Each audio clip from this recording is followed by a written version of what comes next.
बिस्मिल्लाहिर्रहमानिर्रहीम। लाखों करोड़ों दरूद नबी अकरम सल्लल्लाहु अलैहि वसल्लम पर और उनकी आल पर। आज तवील अरसे बाद माशी महाज पर दो अच्छी खबरें तुलू हुई। डॉलर के रेट में 10 रुपए कमी हुई और स्टॉक एक्सचेंज में 870 पॉइंट्स का इजाफा हुआ। अच्छी खबरों को तरसे हुए अवाम इन खबरों पर खुशियां मना रहे हैं। अल्लाह करे यह सिलसिला आगे भी चलता रहे और महंगाई, गुर्बत, पेट्रोल, बिजली और गैस की कीमतें भी कम हो जाएं। आमीन। आप अब चंद बुरी खबरें भी सुन लें। पीडीएम ने इमरान खान को डिस्क्वालीफाई करने और पीटीआई को बैन करने का फैसला कर लिया। कल काबीना इसकी मंजूरी देगी और दूसरा हुकूमत ने पीटीआई को इलेक्शन कमीशन के सामने एहतजाज की इजाजत देने से इनकार कर दिया। सर, इमरान खान मुजरिम नहीं है, ये पूरा टब्बर मुजरिम है। ये पूरी पार्टी इस तमाम तर जुर्म की जिम्मेदार है।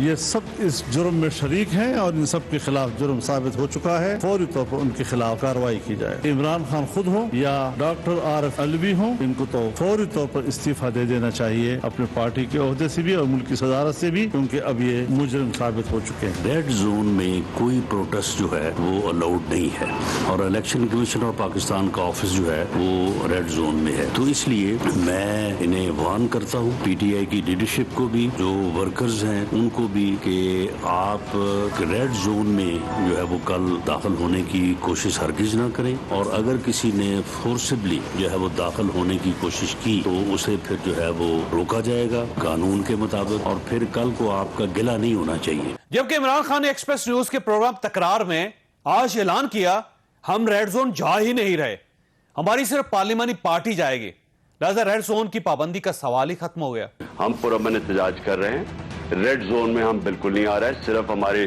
पार्लियामेंटेरियंस डेलीगेशन जाएगा इसको बताने के लिए कि हमें कोई इत्मीनान नहीं है।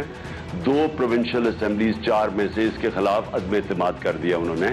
हमारे वकील भी जाएंगे, लेकिन जो बाकी एहतजाज होगा वो वहां नहीं होगा। दूसरी तरफ फवाद चौधरी ने आज इलेक्शन कमीशन पर बॉल टेम्परिंग का नया इल्जाम लगा दिया। ये जो प्रोटेस्ट है, जो कल इंशाल्लाह बहुत बड़ा प्रोटेस्ट होने जा रहा है इलेक्शन कमीशन को, इससे उनको जो है वो परेशानी लाहक हो गई। लिहाजा उन्होंने उजलत में फैसला सुनाया और फैसले भी 2 सुना। एक फैसला जो है जिसमें आखिरी लाइन यानी रेफरेंस गवर्नमेंट को भिजवाए जाने का जिक्र नहीं था। वजीर कानून की ख्वाहिश के ऊपर इलेक्शन कमीशन ने अपना फैसला तब्दील किया। दूसरे फैसले में 1.5 लाइन ऐड करके उन्होंने वो अपनी वेबसाइट के ऊपर चढ़ा दिया। 84 सीटें लेने वाली जमात ये कह रही है कि हम 155 सीटें लेने वाली पार्टी जो है उसको बैन कर देंगे। आप अपनी हैसियत के मुताबिक बात करें। कल का दिन कैसा होगा ये हमारा आज का इशू होगा।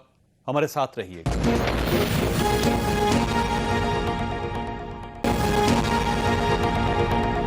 प्रोग्राम में दोबारा खुशामदीद। हमारे साथ तशरीफ रखते हैं इरशाद भट्टी साहब। आप इनको अच्छी तरह जानते हैं, इंतहाई सीनियर सहाफ़ी हैं, तजियाकार हैं। आप इनके ख्यालात से इत्तफाक करें ना करें, लेकिन इनका एक वजूद है मीडिया के अंदर। हमारे सामने तशरीफ रखते हैं आदिल अब्बासी साहब, हमारे बहुत अच्छे दोस्त, बहुत अच्छा प्रोग्राम करते हैं, सीनियर सहाफ़ी एंकर पर्सन है। और हमारे तीसरे मेहमान हैं डॉक्टर फ़रख सलीम साहब, माशी माहिर हैं, तजियाकार हैं। डॉक्टर साहब आपकी तरफ आऊँगा। सबसे पहले ये फरमाइएगा सर, ये जो आज तो बड़ी अच्छी खबर आई, स्टॉक एक्सचेंज के पॉइंट्स में 870 का इजाफा हो जाना और उसके बाद डॉलर जो है उसकी वैल्यू कम हो जानी, रुपए की वैल्यू बढ़ जानी, और जो इंटर बैंक है उसके अंदर 10 रुपए और बाहर ओपन मार्केट में 11 साढ़े 11 रुपए। तो ये बेसिकली किसको क्रेडिट देते हैं आप इसका? देखिए, पिछले कोई महीने भर से पाकिस्तान की जो सियासत है वो मैं समझ रहा हूँ कि पाकिस्तान की मईशत को तबाही की तरफ धकेल रही है। अब आपने जो 2 इशारियों का जिक्र किया जिसमें रुपया जो है वो आज भी 10 रुपए ऊपर था और कल भी ऊपर था। आज कोई 900 पॉइंट के करीब स्टॉक मार्केट ऊपर थी, जिसका मतलब यह है कि तकरीबन 200-250 बिलियन रुपए की इजाफी कैपिटलाइजेशन जब स्टॉक मार्केट के अंदर आई है। तो सवाल ये उठ रहा है कि ये यू टर्न कैसे आया और क्यों आया। चौधरी साहब, मुझे महसूस ये होता है कि 2 वाकयात हमारे सामने हैं। एक इतवार को हुआ जिसमें वो ज़वाहिरी का जो असैसिनेशन है काबुल के अंदर, और दूसरा है इलेक्शन कमीशन का जो ऑर्डर जो अगस्त की 2 तारीख को आया। इन दोनों वाकयात के बाद हमने देखा है कि स्टॉक मार्केट बड़ी पॉजिटिव हो गई, पाकिस्तान का रुपया अचानक जो है वो मजबूत होना शुरू हो गया। इलेक्शन कमीशन ऑफ पाकिस्तान का जो ऑर्डर आता है, मुझे मेरी फीलिंग ये है कि जो पाकिस्तान की इन्वेस्टमेंट कम्युनिटी है, जो सरमायाकार बरादरी है, उसने इससे ये पैगाम दिया है कि जो सियासी इंतशार पैदा करने की कुव्वत है पीटीआई की, उसके किसी तरीके से पर काट दिए गए हैं। तो जो सियासी इंतशार और सियासी गैर यकीनी की वजह से मईशत के ऊपर बुरे असरात आ रहे थे, यहाँ पे इन्वेस्टिंग कम्युनिटी ये सोच रही है कि उसकी जो पोटेंशियल है वो कम हो गया। यानी कि अब ये समझाया डॉक्टर साहब के पहले, क्योंकि पिछले 3 महीनों में गवर्नमेंट ऐसे नजर आ रहा था जैसे स्टेबल नहीं है, अब गई चली जाएगी, रुक जाएगी, और ये जो इंस्टेबिलिटी है उस गवर्नमेंट की, उसकी वजह से मार्केट स्टेबल नहीं हो रही थी। और अब जब इलेक्शन कमीशन का फैसला आया तो यूं महसूस होता जैसे गवर्नमेंट ने अपने पांव जमा लिए और अब ये पीछे हटने के लिए तैयार नहीं है, स्टेबल हो गई है। तो शायद इसका इफेक्ट है ये। देखिए, मैं नहीं समझता हूं कि हुकूमत जो है वो कहीं बहुत गई थी और इंप्रेशन जा रहा था कि ये हुकूमत रहेगी या नहीं रहेगी। मेरा नजरिया ये है कि सियासी अफरा तफरी जो है, चाहे एक हुकूमत रहे या ना रहे, उसमें जो केओस है, जो सियासी इंतशार फैलाने की सलाहियत है या काबिलियत है किसी एक सियासी जमात की, उसके नतीजे में हम ये देख रहे थे कि डॉलराइजेशन हो रही थी, गैर यकीनी की फजा थी, लोग अपने रुपए बेच रहे थे, डॉलर खरीद रहे थे, और एक अजीब सी वो गैर यकीनी की फजा फैली हुई थी। अब जब इलेक्शन कमीशन का जो फैसला, तीसरा सवाल आपसे डॉक्टर साहब, वो उसका ताल्लुक कल के साथ है। कल अगर कैबिनेट ये ऐलान कर देती है कि हम इमरान खान साहब को गिरफ्तार करने लगे और इनके खिलाफ डिस्क्वालिफिकेशन का reference supreme court of Pakistan को भिजवा रहे हैं, और पार्टी को बैन करने का जो इख्तियार है वो वजारत दाखिला के पास है, और अगर वजारत दाखिला इस पार्टी को बैन कर देती तो आपका ख्याल ये है कि रुपया मजीद मजबूत हो जाएगा फिर? देखिए, मैं बुनियादी तौर पे किसी भी सियासी जमात को कलअदम करार देने के हक में नहीं। अगर सियासी जमात है, उसकी अपनी फॉलोइंग है, लेकिन जो कानून बताता है, जो कानून के खिलाफ अगर कोई पार्टी काम करती है या पार्टी लीडरशिप काम करती है, तो फिर कानूनी होना होता है। यहाँ पे जो इशू मेरे ज़हन में है वो ये है कि क्या सियासी अफरा तफरी कम होगी या सियासी अफरा तफरी बढ़ेगी। मुझे महसूस ये हो रहा है कि ये जिस किस्म के फैसले आ रहे हैं, कल जो इलेक्शन कमीशन का फैसला आया, उसके नतीजे में सोचा ये जा रहा है कि सियासी अफरा तफरी कम होगी, क्योंकि शायद पर काट दिए गए हैं और पीटीआई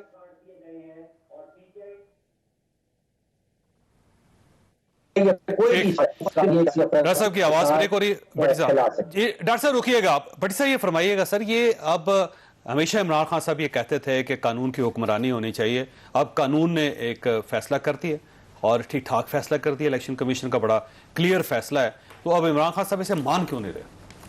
पहली बात तो ये है कि मुझे बड़ी हैरत हुई है आज दूसरी मरतबा ये सुन के। दूसरी मरतबा दूसरी नहीं, आज तो ज्यादा ही है, क्योंकि सामने डॉक्टर फारूक साहब जैसे साहिब इल्म और साहिब अकल लोग आदमी बैठे हैं, तो इसलिए कि एक तो डॉलर हमारा जवाहरी की जेब में था, वो मरा है, तो डॉलर बाहर आया तो वो नीचे बेबुकत होकर जमीन पे गिर गया, और अल्लाह के फजल से डॉलर इफेक्ट होता है वैसे। नहीं, सुनिए तो सही ना सर, मुझे वो डेवलप तो कर लेने दे, इफेक्ट आपने पहले ही मुझ पे डाल दिया।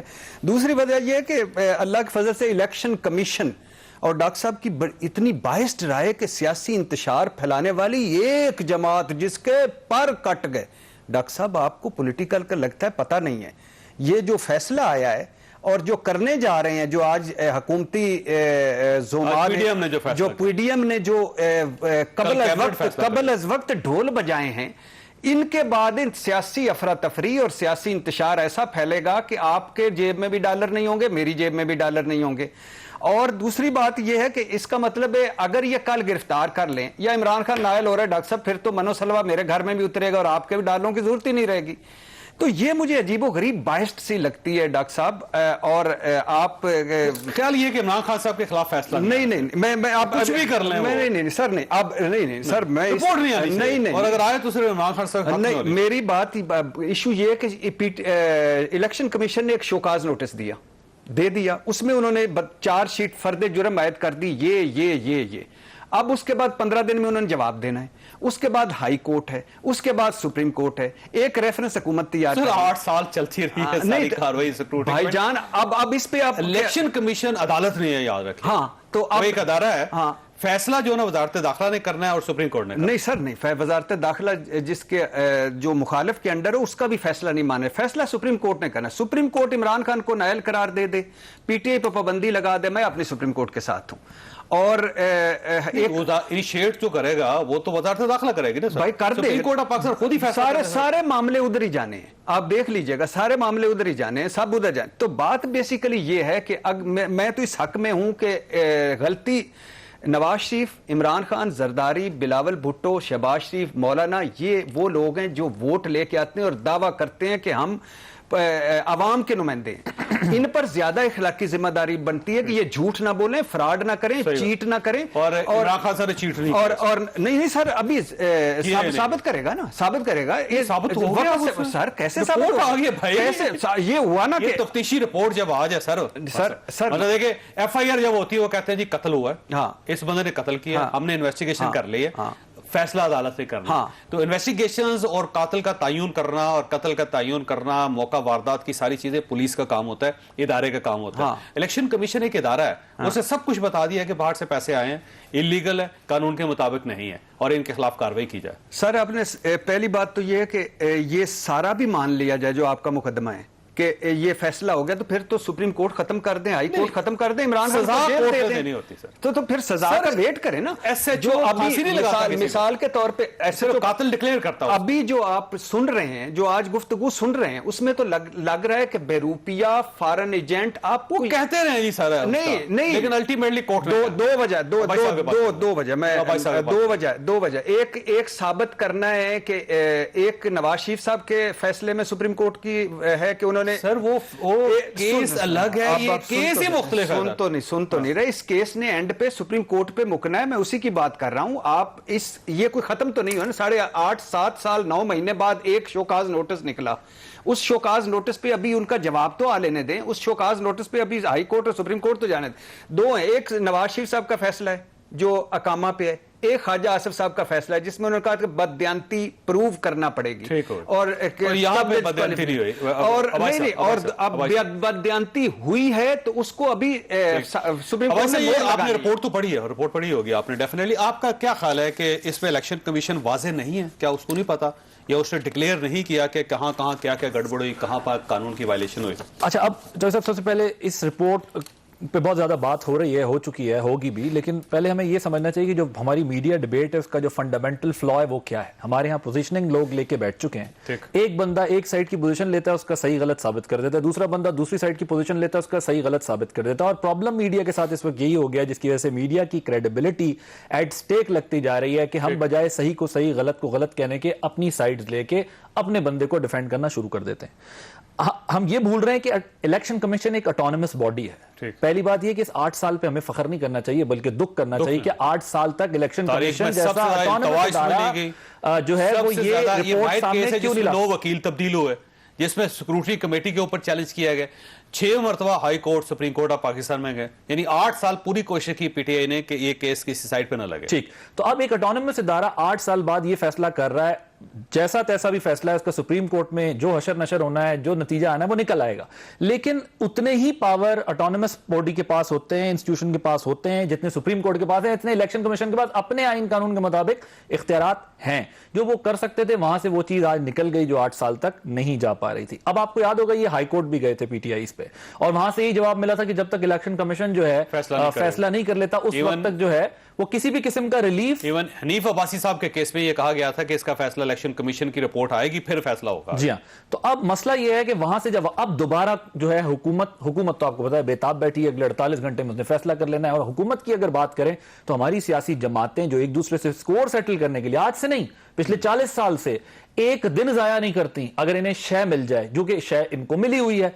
पहले इमरान खान साहब के पास शय थी, जो उनका दिल चाहता था वो करते थे, कोई चाहते थे उठा के पार्लियामान के अंदर नंबर किसी का भी हो, लेजिस्लेशन उसी मर्जी की हो जाती थी। आज इनको चांस मिला हुआ है, इनका जहां दाव लगता है, जहां प्रेशर दिख रहा है वो देते हैं उनके ऊपर। तो आप सियासी जब इजलास हुआ ना उसके अंदर ये बात हुई थी कि किसी सियासी जमात को बैन नहीं करना चाहिए और ये ज्यादती और ये गलती होगी हमारी। और उस पर कुछ लोगों ने एतराज किया कि जब इमरान खान साहब गवर्नमेंट में थे तो वो क्या करते थे, जिसको दिल चाहता था उसको उठा लेते थे। एहसन इकबाल साहब लंदन से आए और उन्होंने पैगाम पहुंचाना था मौलाना फजलुर रहमान साहब को, दरमियान से एहसन इकबाल साहब को गिरफ्तार करके उनको नैब हिरासत में ले लिया नैब ने, और 90 दिन के लिए उनको जेल में फेंक दिया। इसी तरह मियां शहबाज शरीफ, फिर हमजा शहबाज, देखें और किसी जगह पे भी कोई चीज साबित नहीं हो सकी, वो जिस तरह गिरफ्तार कर लेते थे। तो जब वो ये करते रहे तो आज उन्होंने कहा कि हमें जब एक इलेक्शन कमीशन ने कैच दिया है तो हम उसको कैच क्यों ना करें। जी देखिए, सियासी जमातें, मैंने कहा ना कि अपना स्कोर सेटल करने में कोई भी कसर नहीं उठा रखती। अब मसला क्या है? अब मसला यह है कि ये कोर्ट जाना है, और कोर्ट का ये पाकिस्तान का मुस्तकबिल तय होना है इस बात पे कि अगर कोर्ट्स, क्योंकि कोर्ट्स के बारे में आपको होता है पिछले तवातुर से ऐसे डिसीजंस किए उन्होंने, कभी वो जाहिर है कानून आइन के मुताबिक ही होंगे लेकिन उस पर लोगों के तहफुजात हैं।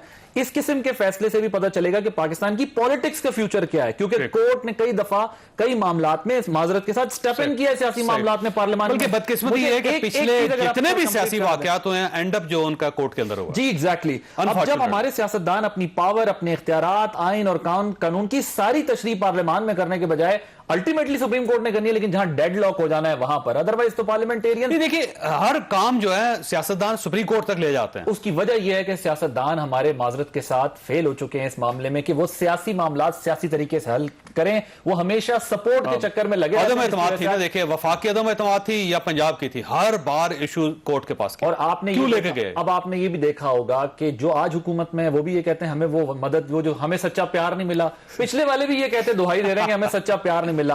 अब मसला सियासतदानों का टेस्ट है, ये अगले 2 महीने अदालत का टेस्ट नहीं है, ये सियासतदानों का टेस्ट है। ये बताइए, अगर आप मुझे एक जो कंप्लीट करना था, ये जो आपने सवाल पूछा था डॉलर वाला, हम एक चीज मिस कर रहे हैं। आर्मी चीफ की जो वेंडी शर्मन से बात हुई है उससे एक कॉन्फिडेंस रिस्टोर हुआ है। पिछले हफ्ते एक बहुत बड़ी डेवलपमेंट थी, हमने इस पे प्रोग्राम भी किया, बात की थी, जिससे क्योंकि जो हमें लग रहा था कि शायद गवर्नमेंट ऑफ द डे उस तरीके से आईएमएफ को कन्विंस नहीं कर सकी, जिसके बाद पाक फौज के सरबरा को ये कॉल करनी पड़ी, उन्होंने ये कॉल की, उस कॉल के नतीजे में फिर हम ये देख रहे हैं। और हो सकता है कि जैसे अगले 15 अगर देखिए अगर भाई साहब ये कॉल आती है तो डॉलर शायद इससे भी नीचे जाए। और आईएमएफ के जब पैसे आएंगे, सऊदी अरब से मिलेंगे, कतर से मिलेंगे, चाइना से मिलेंगे, तो उसके बाद डॉलर मजीद नीचे आएगा। ये बात है, क्योंकि हमारा जो डॉलर है इसको 173 रुपए होना चाहिए, जो मार्केट का वैल्यू जो हमारी इकोनॉमी है उससे। वैसे क्या कशकोलिस्तान है, अल्हम्दुलिल्लाह, खुददार कौम, इस परचम के साए तले आजाद। जवेद चौधरी साहब मेरे हमारे सारों के सीनियर कह रहे हैं पब्बा बार जब उधर भी उधार आएगा ना, उधर भी उधार आएगा और आई में भी झोलिए खैर पाएगा, साड़ियां खैरा, सत्ते खैरा। तो वैसे क्या करना चाहिए? वैसे क्या करना चाहिए? इनसे पूछे ना। नहीं वैसे ये जो इमरान खान को, इनको महंगाई को गिरफ्तार क्या करना चाहिए भाई? अकल के सवाल है। अच्छा आईएमएफ को जवाब दे दें, वर्ल्ड बैंक को जवाब दे देते हैं, नहीं लेते सऊदी अरेबिया से पैसे, कतर से भी नहीं लेते, चाइना से भी नहीं लेते, ठीक है? अच्छा कर लेना। इनसे पूछे ना, जिनके उनको छोड़े, आप जवाब दें। मैं कह रहा हूं मैं क्या करना, मुझे दे दें हुकूमत, मैं फिर कर लेता हूं। सर हुकूमत तो आपके पास थी ना 3.5 साल। नहीं अच्छा अब आज तो मतलब आप 3.5 साल में। अच्छा हुकूमत तो नहीं थी, आप तो ये एडवाइजर नहीं लानत भेजता हूँ ऐसी एडवाइजरशिप पे कि जो करे जर्नलिस्ट होके एडवाइजर करे, ये नहीं। और मैं तो हालांकि आप अपने कॉलम में मरियम नवाज को बेनजीर बना चुके हैं, लेकिन मैंने आपको उनका एडवाइजर नहीं कहा। हुसैन नवाज का वो गैर मुल्की होके भाग गया। अच्छा वैसे सुन मेरी बात सुन, गैर मुल्की होके भाग गया और जो मेन गवाह था, जो फरार है मुश्तियारी, उसके पास बैठ के आप उसके ख्यालात हम तक पहुंचा रहे थे। मैंने आपको एडवाइजर नहीं कहा। ठीक है, कोई मसला नहीं। और जो इसहाक डार के फजाइल निकाल रहा हूं, जो इसहाक डार साहब के रोज फिजाल बयान करते हैं और कभी नहीं कहते वो इश्तिहारी है। मईशत की अब पार वो लगाएगा जिसको आईएमएफ ने जुर्माना किया, पहली मरतबा हमने जुर्माना। अगर आपका स्यापा खत्म हो गया हो। नहीं अभी जारी है। और जिस नवाज शरीफ साहब से हम मुलाकात कर रहे हैं, बता रहे थे उसकी सेहत खराब है और वो बड़े हम्बल भी, अभी भी काइंड भी है, उस नवाज शरीफ से ये नहीं पूछा कि आ जाए वापस 8 हफ्ते के बाद। अब मैं एडवाइजर हूं, आप एडवाइजर नहीं। अब मेरा सवाल है कि ठीक है जी, नहीं किसी से पैसे लेते, क्या करें?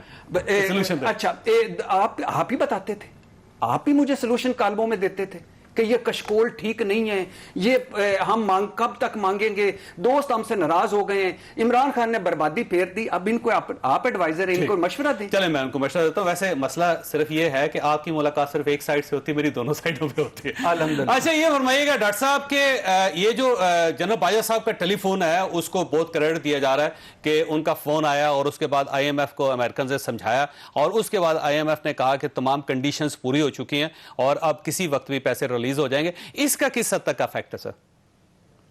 देखिए मुझे तो अंदर की बात नहीं पता है कि क्या हो रहा है, इसके ऊपर क्या असर है, जरूर करते रहें। लेकिन हकायक ये है कि पिछले कुछ दिनों में बहुत सारी अच्छी खबरें सामने आ रही हैं, जिसको वो पॉजिटिव वाइब्स कहते हैं, जिसके नतीजे में आपने देखा कि रुपया जो है वो चल रहा है, मजबूत हो रहा है, स्टॉक मार्केट जो है वो मजबूत हो रही है। जुलाई की जो इम्पोर्ट्स की फिगर्स आई हैं उसमें तकरीबन इम्पोर्ट जो है वो 37% नीचे हैं। अब जो FATF की ग्रे लिस्ट है उसके हम बड़े करीब पहुंचते जा रहे हैं कि वहां से हम निकल जाएंगे।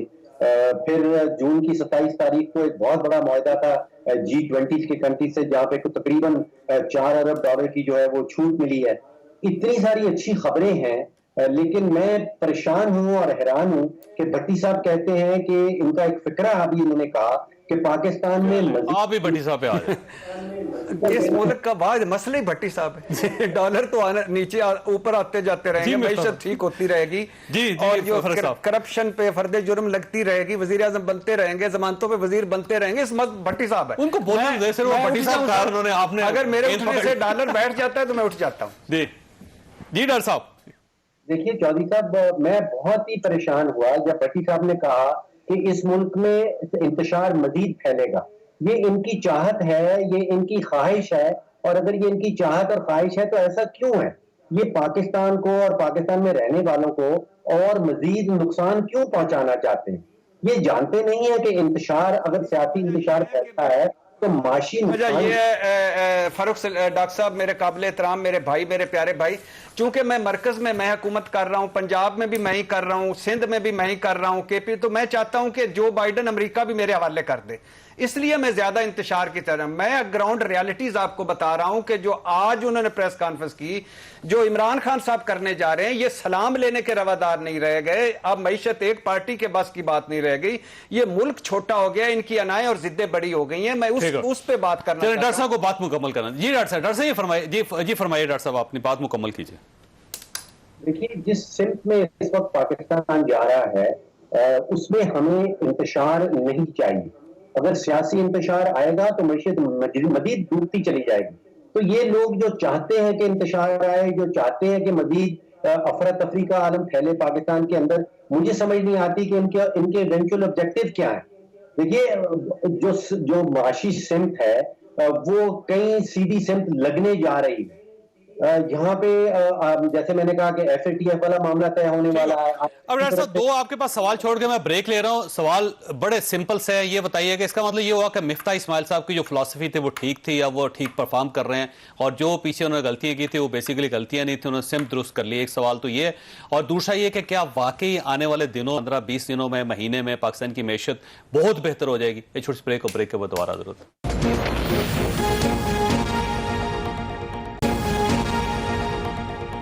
प्रोग्राम में दोबारा खुश आमदीद। ये फरमाइएगा डॉक्टर साहब, इसका मतलब मिफ्ता इस्माइल साहब की फिलॉसफी ठीक थी, ठीक परफॉर्म किया उन्होंने, और दूसरा अगले 15 दिनों में, ये एक महीने में पाकिस्तान की मैशत को कहां देखते हैं आप? जी, आई थिंक दो बेसिकली सवाल चौधरी साहब आपने किए हैं। देखिए, पहली चीज ये है कि 11 अप्रैल आप दिन निकाल के देख लें, ये वो दिन है जिस दिन मियां मोहम्मद शहबाज शरीफ ने हल्फ उठाया वजारत उज़्मा का। 3 माशी हकाइक उस दिन के सामने रख लीजिए। उस दिन स्टेट बैंक के पास 10.4 अरब डॉलर पड़े थे, यानी कि विरसे में मिल रहे हैं 4 या 5 हफ्ते से ज्यादा की इंपोर्ट के पैसे नहीं है। 22 करोड़ का ये मुल्क, और हमारे पास 4 या 5 हफ्ते से ज्यादा के इंपोर्ट करने के पैसे नहीं थे जिस दिन मियां मोहम्मद शहबाज शरीफ ने हल्फ उठाया। जिस दिन उन्होंने हल्फ उठाया है उस दिन 50 अरब डॉलर का तिजारती खसारा हो रहा था, जो पाकिस्तान की 75 साल 74 साल माशी तारीख का बुलंद तरीन खसारा है जो PTI छोड़ के जा रही है। तीसरी हकीकत यह है कि उस दिन 11 अप्रैल के 6000 अरब रुपए का बजट का खसारा, जो पाकिस्तान की 74 साल माशी तारीख का बुलंद तरीन बजटरी खसारा PTI छोड़ के जा रही। ये 3 माशी हकायक थे उस दिन के, और आलमी मंडियां कह रही थी कि जून की 30 तारीख तक पाकिस्तान होने चला है बैंकरप्ट, डिफॉल्ट होने चला है। अब आप सोचिए कि हम डिफॉल्ट नहीं हुए, डिफॉल्ट को बचा लिया, डिफॉल्ट को जो है वो डॉज दे दी गई। और अगर ये चीजें अकम्प्लिश की हैं किसी एक हुकूमत ने, और एक सियासी कुर्बानी के नतीजे में की हैं, जो महंगाइयां हुई, जो कड़वी गोलियां PMLN ने पिलाई हैं अवाम को, और उसके नतीजे में जो उनके पार्टी के मुफाद को नुकसान पहुंचा है, यानी कि वो पार्टी के मुफाद की कुर्बानी दे के एक नेशनल मुफाद, एक कौमी बड़ी मुफाद साहब कुछ कहना चाह रहे हैं आप? पहले बड़ी साहब की बात सुन लें। डॉक्टर साहब, डॉक्टर साहब खैर से ना ये अल्हम्दुलिल्लाह, मैं नहीं, आप भाई हैं, मैं आपको चूरन नहीं कहूंगा, ये ना बेचें, क्योंकि वो खुद बता चुके हैं कि हम मईशत के लिए नहीं आए थे, महंगाई के लिए नहीं आए थे, बेरोजगारी के लिए नहीं आए थे। हम आए थे कि इमरान खान ने अपना आर्मी चीफ लगाना है और हमें नवंबर दिसंबर में अंदर कर देना है। और अल्हम्दुलिल्लाह नैब वो खत्म कर चुके हैं, आपके सामने ईवीएम उड़ा चुके हैं, और अब इमरान खान को गिरफ्तार कर लेंगे, ये भी एक उनका है, और उसके बाद नवंबर की तकर्री करेंगे। ये था उनका मेन मकसद। आपने कामयाबियां बताई, 2-3 मेरी भी सुन लीजिएगा। 3 साल 7 माह 25 दिन इमरान खान में 58 रुपए डॉलर जो है वो रुपया जो है गिरा। इनके 3.5 सालों में एक कामयाबी ये है कि 68 रुपए डॉलर मजबूत हुआ। दूसरा इनकी कामयाबी ये है डॉक्टर साहब कि महंगाई डबल हुई इमरान खान से। तीसरी कामयाबी ये है कि आपका जो आलमी लीडर शहबाज स्पीड है वो तुर्की गया, सऊदी अरब गया, यूएई गया, उन्होंने झंडी दिखा दी, और फिर आर्मी चीफ साहब को जाना पड़ा, और कुछ वो पैसे उन्होंने एक्सटेंड किए और तेल भी किया। चीन आप उन्होंने नहीं बुलाया, जो कहते थे चीन तारीफ करता है शहबाज शरीफ की, चीन नहीं बुलाया, फिर आर्मी चीफ को जाना पड़ा। IMF आपके मिफ्ता इस्माइल साहब हमें डॉक्टर साहब बताते थे कि 12 रुपए पेट्रोल बढ़ाकर IMF से $1 अरब ले लेना कोई बड़ी बहादुरी है। तो अल्हम्दुलिल्लाह 100-150 बढ़ाकर भी उनको IMF के अभी पैसे नहीं मिले, अमेरिकी सफीर के पांव पड़े और आर्मी चीफ से फोन कराना पड़ा। अच्छा, फिर शाहिद खान अब्बासी मिफ्ता साहब डॉक्टर साहब बताया करते थे कि मुझे आने दे, 1 हफ्ते में गैस यूं फेंक दूंगा पाकिस्तान में। आप गैस कितनी महंगी ले रहे हैं, ये भी कामयाबी है। और आखिरी अल्हम्दुलिल्लाह ये वो थे जो दावा करते थे हम लोड शेडिंग, हमने क्रेडिट खत्म किया। अल्हम्दुलिल्लाह 12-12, 14-14 घंटे लोड शेडिंग हो रही है और बेड़ा गर्क हो गया इस मुल्क का। और आप 3 कामयाबियां और स्टेट बचाओ पॉलिसी पे चल रहे हैं, आपकी अजमत को सलाम है। जी डॉक्टर साहब, अगर कुछ बात करना चाहें तो नहीं, भाई साहब की तरफ जाना मैंने। जी डॉक्टर साहब। जी, मैं इसका क्या जवाब दे सकता हूँ? सियासी क्या सराइयां लगा रहे हैं और चूरन बेच रहे हैं और नारे लगा रहे हैं, इसके लिए तो मेरे पास कोई जवाब नहीं। इतनी उन्होंने तकरीर की डॉक्टर साहब, आगे आप बात ही नहीं कर रहे। तकरीर नहीं, फैक्ट्स बयान करें। आपका अभी तक गुस्सा नहीं कम हुआ। तकरीर नहीं, फैक्ट्स बयान करें। यानी वो कहते हैं रियासत बचाने आए थे, भाई अपने आप को बचाने आए थे। आल बचाओ, माल बचाओ, खाल बचाओ। ये डॉक्टर साहब आपने एक जुमले से साजिश करने की कोशिश की है। अच्छा अब्बास साहब, वैसे अगर कल इमरान खान साहब को गिरफ्तार करने का फैसला किया जाता है या उनको डिस्क्वालीफाई करने का फैसला करती है कैबिनेट, और साथ ही वजारत दाखिला को यह कहा जाता है कि ये जो एक प्रोसीडिंग शुरू कर दें PTI के खिलाफ, इसको कॉलअदम करार देने की, तो उससे इंतशार फैलेगा या इंतशार कम होगा? पाकिस्तान की सूरत क्या? इससे पहले अगर आप इजाजत में रहिए, आप अगर ज़हन में रखें, अब 20 अगस्त को वहां पर जो उनका बोर्ड है वो बैठेगा IMF का, और ये वही 3 हफ्ते आप एग्जैक्ट हैं जिस वक्त PMLN यानी PDM की गवर्नमेंट बनती है। और गवर्नमेंट बनने के बाद मिफ्ता इस्माइल साहब पीटते रहते हैं कि हमें ये डिसीजंस करने हैं, और लंदन की तरफ देखा जाता है और मियां साहब के फैसले का इंतजार किया जाता है कि मुश्किल फैसले करें कि ना करें। वो उन्होंने बड़ी गलती की वैसे। एग्जैक्टली, ये वो 3 हफ्ते पीछे फैसले करने थे पहले दिन, तो पहले दिन करने थे। जो गलती PTI की गवर्नमेंट में शुरू में IMF ना जाने की गलती थी, एग्जैक्ट वही गलती PDM की गवर्नमेंट ने भी की। 1.5 महीने की ताखीर है, उसका 3 हफ्ते आप वो काउंट कर लें, और अगर 3 हफ्ते वो डिसीजन हो चुके होते तो आज 20 अगस्त की छुट्टियों से पहले आपको जो है वो IMF की किस्त मिलती और ये दिन ना देखने पड़ते। ये एक बहुत बड़ा ब्लंडर था जिसकी वजह से एक क्योस आया और एक हमने टेंशन देखी। दूसरी चीज ये है कि मैं आपको ये बताऊं, ड्राइविंग सीट पे बैठ के आप ये फैसला ना कर सके गाड़ी चलानी चाहिए नहीं चलानी चाहिए जी, क्योंकि आप लेट हो जाते हैं। आपने जितने मिनट पे पहुंचना होता है वहां नहीं पहुंच पाते। दूसरी चीज ये कि ये खबर अमेरिका से आई है, आप ध्यान में रखें। आर्मी चीफ की जो वेंडी शर्मन से बातचीत हुई है और वहां से भी अभी तक नेगेट नहीं किया गया, और यहां से भी कोई हमें उसकी नेगेशन नहीं मिलती है। सो इससे यह पता चलता है कि जब स्टेट ऑफ अफेयर्स ये हो कि आपके मुल्क के सियासतदान गुत्थम गुत्था हो, एक दूसरे के साथ कुश्ती में मसरूफ हो, तो रियासत को खामोश नहीं बैठना होता, फिर वो किसी ना किसी तरीके से इकदाम करने पड़ते हैं। अच्छा, पिछली हुकूमत के लिए किया, तब भी ठीक किया, आज भी किया, ठीक किया। मुल्क के लिए हम सबको अपना किरदार अदा करना चाहिए। अब आपका जो सर सवाल है कि आगे कल गवर्नमेंट क्या करेगी, मेरा यह ख्याल है चौधरी साहब की एक लटकती तलवार है जो कि तहरीक इंसाफ को इलेक्शन कमीशन की सूरत में यह हुकूमत दिखाएगी और आराम आराम से चलेगी। इस तरह इमरान खान साहब को एक ऐसा मैसेज दिया जाएगा कि अगर आप बिहेव करेंगे, पार्टी आराम आराम से हमारे ऊपर चलेगी, तो हम भी आपके ऊपर आराम से चलेंगे। और इमरान खान साहब भी आपको पता है कि इनडायरेक्ट वे में जब से वो जहां धरना देने आए थे वापस चले गए थे, तो उन्होंने भी गवर्नमेंट को सिग्नल दिया था कि अगर आप बिहेव करेंगे तो मैं भी आराम आराम से चलता रहूंगा, अगर आप एक्शन लेंगे तो मैं भी लोगों को बाहर निकाल लूंगा। तो इस वक्त मुझे लगता है कि तहरीक इंसाफ के ऊपर एक ऐसी तलवार लटका दी गई है कि अगर उन्होंने अपने नैरेटिव में तेजी लाए तो उसी तेजी से ये गवर्नमेंट जो है वो रेफरेंस दायर करेगी, उसी तेजी से जाहिर है आपको पता है ये 1 से 1.5-2 महीने के अंदर ये फैसला हर सूरत हो जाना है, मैक्सिमम कानूनदान कहते हैं इससे ज्यादा टाइम नहीं लगना है। तो जिस तेजी से तहरीक इंसाफ आगे जाएगी उसी तेजी से हुकूमत आगे जाएगी। आपका ख्याल ये है कि बेसिकली गवर्नमेंट जो है चाहेगी कि इसको बार्गेनिंग चिप के तौर पे इस्तेमाल करेगी, अल्टीमेटली इलेक्शन की तरफ डायलॉग जाएगा, दोनों को इलेक्शन की किसी डेट पर एक दूसरे के साथ खड़ा होना पड़ेगा। लेकिन अगर तहरीक इंसाफ ने ऐसा ना किया तो फिर पीएमएलएन की गवर्नमेंट जो है वो अपना पूरा रोल लगाएगी। 25 मई का आपने जिक्र किया ना, जब लॉन्ग मार्च कर रहे थे इमरान खान साहब, तो उस वक्त हुआ ये था कि जब 25 तारीख को जब वो निकले तो उस वक्त जाहिर है यहाँ पे ये था कि शायद रेड जोन में गोलियां चल जाएं और लोग यहाँ पे मारे जाएं। उस वक्त इन दोनों को बुला के पाकिस्तान मुस्लिम लीग नून गवर्नमेंट को, यानी उसमें पाकिस्तान पीपुल्स पार्टी के लोग भी थे और पाकिस्तान मुस्लिम लीग नून के लोग भी थे, और दूसरी तरफ से हेलीकॉप्टर भिजवा के वहाँ से शाह महमूद कुरैशी साहब को, उसमें असद कैसर साहब शामिल थे, उसमें असद उमर साहब शामिल थे और परवेज खटक साहब शामिल थे, उन सबको बुलवा के ये कहा गया था कि अगर आज एक भी लाश गिरे तो ये पूरा सिस्टम बंद हो जाए, खत्म हो जाएगा, फिर आप सब बराबर हैं, फिर हुकूमत खत्म है, फिर सब कुछ। तो उसकी वजह से फिर दोनों ने बैठ के ये फैसला किया था कि आज इमरान खान साहब आएंगे यहाँ पे, तकरीर करेंगे, वापस चले जाएंगे। देखिए, क्योंकि रात में जब आर्टिकल 245 का इतलाक हुआ तो उससे ये क्लियर कट मैसेज चला गया था कि मामला अब सिर्फ हुकूमत तक नहीं बल्कि जाहिर है रेंजर्स वहां पे खड़ी हुई थी, और उसके बाद अगर कोई गोली चलती या डंडा चलता या आगे बढ़ते तो फिर बहुत बड़ा नुकसान, खून खराब हो सकता। तो मेरा ख्याल है उसमें सेंस प्रिवेल किया है, बहुत अच्छा किया, अच्छी बात, मजीद आगे नहीं यही सेंस मजीद प्रिवेल करनी चाहिए। और अगर ये प्रिवेल नहीं करेगी पार्टीज जो है सेंस प्रिवेल ना करा सकी तो फिर आपको पता है इदारों के पास चीजें जाती हैं, सुप्रीम कोर्ट की मोहताजी होगी जहां पर आप सारे फैसले वहां से करें। ये फरमाइए, वाकई गवर्नमेंट जो है बैन कर देगी पार्टी को और इमरान खान साहब को मुकम्मल तौर पे इनको भी फारिग कर देगी सियासत?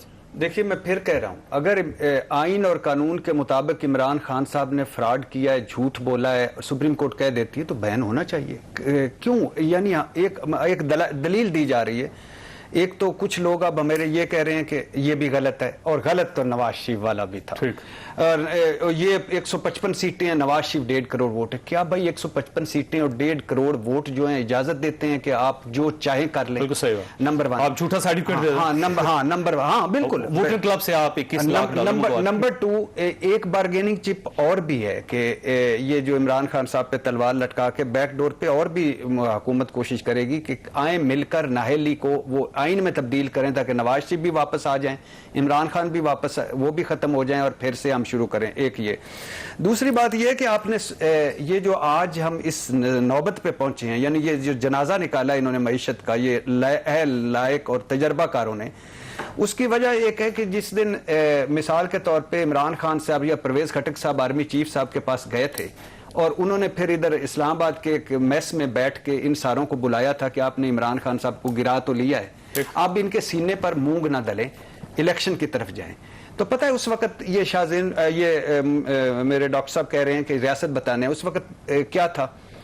उस वक्त जो खालिद मक्सी साहब बाप वाले थे, उनका ये था कि मैं इतना बड़ा जमींदार, इतना बड़ा जगीरदार। आप मुझे मेरा कॉलम, हाँ मैं वही सुना मेरा कॉलम मुझे खवातीन आजाद जवेद चौधरी साहब ने भी लिखा था, क्योंकि मैं ये सोच रहा था कि ये तो बड़ी खबर दे रहे हैं भट्टी साहब, ये तो नहीं इसके टिकर्स चलने चाहिए, उन्होंने बताया चौधरी साहब ने कॉलम लिखा था। अच्छा, उसके बाद उन्होंने मैं बड़ा जिम्मेदार, जेलस ना हो, मैं बड़ा जिम्मेदार मुझे इज्जत नहीं देता। शाहजैन, वो जो आप वाला मेरा नाम शाहजैन बुगटी, मुझे शाहजैन कहते हैं। नहीं मुझे शेजान कहते हैं। अच्छा, अब बताइए, इसमें अवाम है, इसमें महंगाई है, इसमें बेरोजगारी, ये आपने नहीं लिखा, ये मैं अपना तजिया बयान करूं। अच्छा, इसमें कुछ है, जात थी, मैं जिम्मेदार, इमरान खान सूट, ओ मक्सी साहब सलाम, और शाहजैन आपका आप तलफ़्फ़ुज़ ठीक है, यानी ये सारा। और उधर खुरम दस्तगीर बताते हैं हम अंदर हो जाते, पकड़े जाना था, उधर कुछ और बताते हैं। तो हमें ब्रेक लेने दें, लेकिन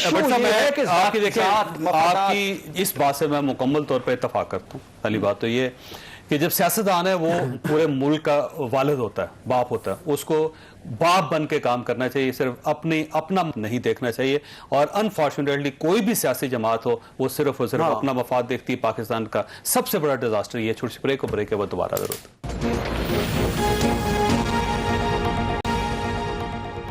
प्रोग्राम में दोबारा खुश आमदीद। डॉक्टर साहब ये फरमाइएगा सर, ये अगर कल फैसला पीटीआई के खिलाफ आ जाता है तो क्या इमरान खान साहब इस पोजीशन में हैं कि वो एक एहतजाज की कॉल दें और पूरा मुल्क बाहर निकल आएगा? और जब पूरा मुल्क बाहर निकल आएगा तो ये जो गवर्नमेंट है, जो इत्तेहादी गवर्नमेंट है, जिसको इमरान खान साहब इंपोर्टेड गवर्नमेंट कहते हैं, ये कहां स्टैंड करेगी फिर? तो कल क्या होने वाला है, पीटीआई के इख्तियारात में क्या है, उनकी कैपेसिटी क्या है, ये तो सीरियसली मुझे नहीं मालूम। जो चीज मुझे पता है वो ये है कि इस वक्त मुल्क के अंदर दो डिफरेंट किस्म के बयानिए जो हैं वो फैलाए जा रहे हैं। एक खाना जंगी का बयानिया एक पार्टी फैला रही है और दूसरी तरफ से मुल्क की मईशत संभालने या मईशत को बेहतर करने का बयानिया जो है वो फैलाया जा रहा है। अब एक ही वक्त के अंदर पाकिस्तान के अंदर दोनों बयानिए जो हैं वो सिमल्टेनियसली जिंदा नहीं रह सकते। या तो आप खाना जंगी वाला बयानिया जो है उसको सपोर्ट करें, या फिर जो मुल्क को मईशत को बेहतर करने वाला बयानिया है उसका साथ दें। अगर खाना जंगी का ये पाकिस्तान के जो 22 करोड़ अवाम है उन्होंने डिसाइड करना है कि क्या खाना जंगी वाला जो बयानिया है उसमें ज्यादा जोर है, दोनों में से एक बयानिया को चौधरी साहब दफन करना जरूरी होगा। दोनों इकट्ठे इस मुल्क में जिंदा नहीं रह सकते। जी ठीक, बट साहब वैसे ये जो पोलराइजेशन है ना, जो पॉलिटिकल पोलराइजेशन है, उसका नुकसान इकोनॉमी को हुआ है, इसमें कोई शक नहीं। इमरान खान साहब थे जब उनकी गवर्नमेंट नहीं जा रही थी, मार्च के अंदर स्टेबिलिटी थी, इसमें कोई शक नहीं है। लेकिन जो ही अदम एतमाद आई तो उसके बाद स्टेबिलिटी ख़राब होगी। उसके बाद जब मियाँ शहबाज शरीफ आए थे तो पहला पूरा हफ्ता जो थे मार्केट ऊपर जा रही थी, लेकिन उसके बाद जब ये लड़ाई शुरू हुई सियासी तो उसका नतीजा ये निकला कि जो आपके सामने। अब अगर ये स्टेबिलिटी आ रही है तो मेरा ख्याल है दोनों सियासी जमातों का, दोनों सियासी फरीकैन का ये जुम्मा बनता है कि इसको कंट्रोल करें और पोलराइजेशन की तरफ ना जाए, उसका पूरी मैशत का जनाजा निकाल देगी। नहीं, इसमें तो कोई शक नहीं। ये तो कौन है जो ये नहीं चाहेगा कि आज जो गालम गलोच हुई, हथोपाई हुई, ये ख़त्म हो? कौन है जो नहीं चाहेगा कि ये नफरतें ख़त्म हो? और अब मईशत एक पार्टी के बस की बात नहीं, ये सारी पार्टियां, सारे इदारे मिलकर अगर बैठकर इस पर एक रेड लाइन खींचेंगे कि यहाँ से आगे हम सियासत नहीं करेंगे तो ये आगे चलेगी। और पाकिस्तान है तो हम सब हैं, कोई भी पाकिस्तान के अलावा कोई भी नहीं है। और अब वक्त आ गया है कि मईशत पे कम अज़ कम आप कहें एक दूसरे को, वो स्टैंड रखें। आप आइन शिकन हैं तो आप गद्दार हैं, तो आप डाकू हैं, तो आप लुटेरे हैं, तो आप फितना हैं, तो आप दहशतगर्द हैं, वो रखें। मगर ये इकट्ठा होना पड़ेगा। और अब मिसाल के तौर पे हम इमरान खान साहब हमेशा तरकीब करते थे कि वो सलाम नहीं लेते, हाथ नहीं मिलाते, साथ नहीं बैठते। अब हुकूमत है इनकी, हुकूमत को पहल करनी चाहिए, हुकूमत को थोड़ा सा झुकना चाहिए। हुकूमत आज कहेगी इमरान खान साहब इनकार कर देंगे। नहीं, ठीक कह रहे हैं, लेकिन जब आप एक को कहेंगे कि आप बहरूपिया हैं, और वो जो उन्होंने कहा कि मीर जाफर, मीर सादक, दहशतगर्द, फलाना, चोर, डाकू, लुटेरा, मौलाना फजलुर रहमान को डीजल, ये वो चेरी ब्लासम, ये हमने सारों मजम्मत की कि ये ना करें खुदा के लिए। आज लेकिन वो कह रहे हैं फौरन, वो पहले ही तय कर चुके हैं। सर उनकी आखिरी जो तकरीर है इमरान खान साहब की, वो मुलाजा कर लें। उन्होंने कहा तालिबान के साथ मुज़ाकरात हो सकते हैं, दहशतगर्दों के साथ मुज़ाकरात हो सकते हैं, लेकिन इन चोरों डाकुओं से मुज़ाकरात नहीं हो रही। अभी 3 दिन पहले की बात है। हाँ, ठीक कह रहे हैं, तो करने पड़ेंगे ना, करने पड़ेंगे। देखें, अगर आप इमरान खान साहब को भी सोचें, अगर आप वो चाहते थे आखिरी वक्त तक नरेंद्र मोदी जो मुसलमानों का कातिल है, फाशिस्ट हुकूमत वाला है, उससे भी मुज़ाकरात हो जाए, तो यार ये तो फिर भी अपने हैं। जैसा भी आप करें, आप कब इनको कह रहे हैं कि आप हमें मुज़ाकरात के बाद, लेकिन बात फिर वो आज इमरान खान साहब का इंटरव्यू चला एक्सप्रेस पे, इमरान रियाज साहब ने किया, बड़ा अच्छा इंटरव्यू किया। और उसमें इमरान खान साहब ने एक कहा, उन्होंने कहा कि देखें आर्मी चीफ की अपॉइंटमेंट जो है वो ज़्यादा इंपॉर्टेंट है, मुल्क की मैशत ज़्यादा इंपॉर्टेंट है, इकॉनमी। तो अब उनसे अगर पूछे कि इकॉनमी अगर ज़्यादा बेहतर है तो फिर तो आपको अपनी जो टोन है उसको लो करना पड़ेगा, आपको ये पोलराइजेशन कम करनी पड़ेगी। लेकिन ये दूसरों से भी तो पूछे ना, कि यही सवाल उनसे भी करें कि ये ज्यादा नवंबर की तकर्री इंपॉर्टेंट है कि मईशत, और तय कर लें, नवंबर की तकर्री ना करें, तय कर लें कि कौन है हुकूमत किसकी है, जरदारी साहब की, मौलाना साहब की, नवाज गवर्नमेंट है ना सर। ये तो इमरान खान साहब से पूछा जा सकता था कि एमकेएम की गवर्नमेंट है, इमरान खान साहब खुद फैसला करते थे, नहीं उनको दुख क्या था कि ये हमें सुनता नहीं, हमें मिलता नहीं, हमें इज्जत नहीं देता। तो कोई अकेला बंदा फैसला तो कर रहा था। ये तो कंफ्यूज से फिरते हैं, इसहाक डार चला रहे हैं कि मिफ्ता चला रहे हैं, शायद हसन अब्बासी हैं कि वो हैं, यानी एक खोए मलाई वाली कोई लेके वजारतें लहदा हो गए, कोई फंस गए। अब ये है कि अब ये फंसे, ये नहीं है हम फंसे। वैसे इमरान खान साहब ने कभी गलत भी किया था, ठीक ही किया था सब कुछ, मसलन कुछ किस टॉपिक पे? हर टॉपिक पे इमरान खान साहब ने कब किसने कहा है कोई फरिश्ता है?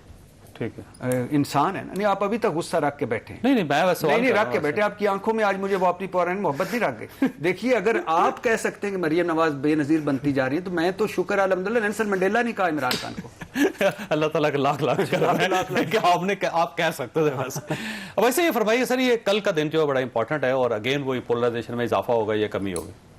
देखिए, ये अभी जो डॉक्टर फरूख सलीम साहब ने बात की ना, बड़ी इंपॉर्टेंट है। दुनिया के आप तो हम सबसे ज्यादा दुनिया घूमते हैं, आपको पता है कि दुनिया में स्टेट जब एक फैसला करती है या कानून और आइन के मुताबिक फैसले होते हैं, लेकिन अगर कभी इस किस्म की इंस्टेबिलिटी आ भी जाए तो दो में से एक नैरेटिव चलता है। जो नैरेटिव डोमिनेट करता है वही स्टेट को ड्राइव करता है। लेकिन एंटी स्टेट नैरेटिव दुनिया में किसी जगह नहीं चलता। जी जी, तो ये मैं आपसे अर्ज करना चाह रहा था कि जो दो नैरेटिव चलते हैं ना, या तो स्टेट डिस्टेबलाइज हो जाती है, स्टेट स्टेट रह जाती है। अगर स्टेट ने स्टेट रहना होता है तो फिर वही नैरेटिव चलता है जो आइन कानून के मुताबिक हो, और वही चलता है कि जो स्टेट के अकॉर्डिंगली हो।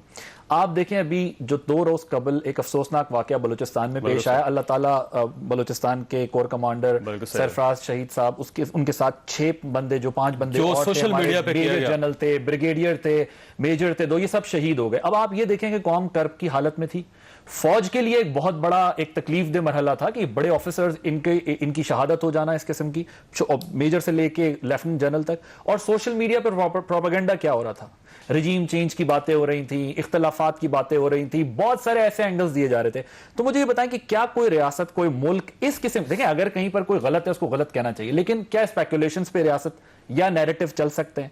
अनफॉर्चुनेटली पाकिस्तान में इस चीज की भी इजाजत है कि आपका जो दिल चाहे आप बात करें। मेरा ख्याल है कि अब जिस स्टेज पर पाकिस्तान की मईशत पहुंच चुकी है, एक तो मईशत के लिए लॉन्ग टर्म प्लानिंग और बड़े स्ट्रॉन्ग डिसीजंस करने होंगे, कम से कम 20 साल को लॉक करना पड़ेगा। जो ये जो नैरेटिव की बात एजेंडा बना के है, इस नैरेटिव का भी फैसला होना होगा कि अगर कोई बात ठीक है तो जरूर होनी चाहिए, लेकिन अगर कोई बात झूठ और उसमें वैसा देखिए प्रोपेगेंडा की बुनियाद पर है तो जरूर काउंटर करना चाहिए। अदालतों में लड़े जाके, और या फिर आप कौमी असेंबली में जाके लड़ें, या फिर पंजाब असेंबली में लड़ें, सड़कों को पोलराइज करना या फिर इस तरह इकोनॉमी को खराब करना, ये मेरा ख्याल किसी को इजाजत नहीं होनी चाहिए ना। मेरा ये ख्याल है, मैं आपको एक चीज और भी बता दूं चौधरी साहब, कि ये जो सोशल मीडिया के ऊपर भी इस वक्त हो रहा है पाकिस्तान में, शायद कुछ अरसे बाद जहां हम इकोनॉमी की बात कर रहे हैं ना, कि उस पर बहस नहीं हुई, शायद ये जो कुछ भी हो रहा है ना, इसके खिलाफ भी एक्शन होने वाला है, अकॉर्डिंगली होगा, कानून के मुताबिक होगा, क्योंकि इस नैरेटिव के साथ कोई भी रियासत चल नहीं सकती। क्योंकि आपका मेरा टीवी चंद लाख करोड़ देखते हैं, लेकिन यहां से की हुई एक ट्वीट पूरी दुनिया में जो है वो देखी जाती है। अब इससे पहले मैं आपको फेसबुक की मिसाल देता हूं कि जब ये ट्रंप का इलेक्शन हुआ था ना, उसके बाद देखें वो एक कंपनी बनी थी इंग्लैंड के अंदर, जिस तरह उन्होंने इलेक्शन को हाईजैक किया, फेसबुक उसमें इस्तेमाल हुई थी। फेसबुक कितना बड़ा इदारा है, जब ये चीज़ निकली तो उन्होंने पैक करके रख दिया फेसबुक को। फेसबुक उसके बाद उठ नहीं सकी। लिहाजा ये नहीं होता कि आप सोशल मीडिया जो है उसको आप इतना आप इंडिपेंडेंट कर दें। मेरा ख्याल है फैसला हो चुका है कि सोशल मीडिया से भी अब खुली छुट्टी नहीं मिलेगी। डॉक्टर साहब ये फरमाइए सर, ये अगले 15 दिन में पाकिस्तान माशी लिहाज से कहां पे होगा? देखिए, 2 अल्टरनेटिव्स हैं, 2 तरीकाकार है। या तो मईशत और सियासत को अलग अलग किया जाए, सियासतदान जो है वो अपनी सियासी लड़ाइयाँ लड़ते रहें, लेकिन कोई ऐसी permanent economic emergency council type की चीज बनाई जाए और जो तसल्सल हो माशी पॉलिसी का, नई हुकूमत के आने के बाद वो बदला ना जाए। अभी टीवी में शायद आदि साहब सालों में तकलीफ। जी आवाज आ रही है डॉक्टर साहब आपको? जी फरमाइए डॉक्टर साहब। जी देखिए, जी फरमाइए डॉक्टर साहब। पॉलिसी में तसलसल है, वो बड़ा जरूरी है। तो इटली के अंदर पिछले 70 सालों में तकरीबन 70 हुकूमतें आई हैं, यानी कि औसतन 1 साल से ज्यादा हुकूमत नहीं बचती, लेकिन सियासत को और मईशत को उन्होंने अलग अलग कर दिया है। वहाँ सियासी पॉलिसी, जो माशी पॉलिसी है, उसमें एक तसलसल है। तो या तो इस किस्म का कोई मॉडल पाकिस्तान में लाना पड़ेगा, और या फिर वो चार्टर ऑफ इकोनॉमी जिसकी वज़ीर आज़म शहबाज शरीफ साहब बात करते हैं कि सारी पार्टीज बैठ के कुछ मिनिमम चार्टर ऑफ इकोनॉमी के ऊपर मुकम्मल एग्रीमेंट कर लें और सियासत उसके अलावा करते हैं। डॉक्टर साहब, लेकिन शहबाज शरीफ साहब की तो बड़ी अच्छी अप्रोच है। उन्होंने जब शुरू में कहा था कि मिसाक मईशत कर लें, तो मरियम नवाज साहबा ने कहा था मजाक मईशत है। तो क्या उधर से भी ठीक है? मुस्लिम लीग असल वाली और नकल वाली दोनों कोई मलाई वाली एक पेज पे हैं। डॉक्टर साहब जवाब दें आप। ये आप सियासी चूरन डाल देते हैं सीरियस बातों के अंदर। यहाँ पे 22 करोड़ पाकिस्तानियों का जो माशी मकसद है उसके ऊपर बात हो रही है, और आपने बीच में सियासी चूरन मिला दिया। ठीक है सर, वक्त खत्म हो गया। ख्वाजा साहब आपने गुफ्तगू सुनी, फैसला आपने खुद करना, लेकिन मेरी इतनी दरख्वास्त है कि मुल्क है, जैसे भट्टी साहब ने कहा, तो सब हैं, मुल्क नहीं है तो कुछ भी नहीं, और मुल्क इकॉनमी के बगैर नहीं चल सकता। अल्लाह ताला आप और आपके अहले खाना को किसी मुसीबत से महफूज रखे। अल्लाह हाफिज।